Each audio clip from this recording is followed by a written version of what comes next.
Awa anali a Reverend Oscar Mukahanana akumpingo wina ku Zimbabwe. Anali munthu olemekezeka wankulu pa mpingowo, anali munthu wa banja la ulemu wake. Amakonda olalikira za ubwino okhala munthu okhulupirika pa banja, ubwino odzikonda, okhala loyo, okonda banja lako, ndipo kuti anthu amene ali okhulupirika mbanja mwawo akalandira chipulumutso.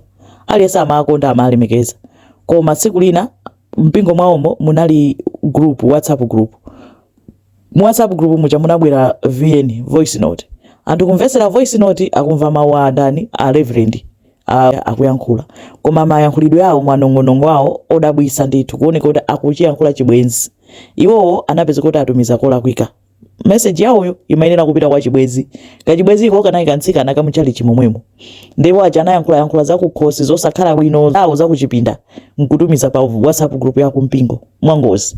Anthu onse mu mpingo amene anali pa WhatsApp group anazitana, anazimvesera. Ndipo anthu sachedwa forward mpingo wonse kutchuka, ndi anayaluka koopsa a Reverend Mukahanana. Ndipo anali manyazi mpaka na a Reverend ananyamuka kupita kubuka Ujeni hotel room, kupita umeneko kulemba kanoti nkuzipha.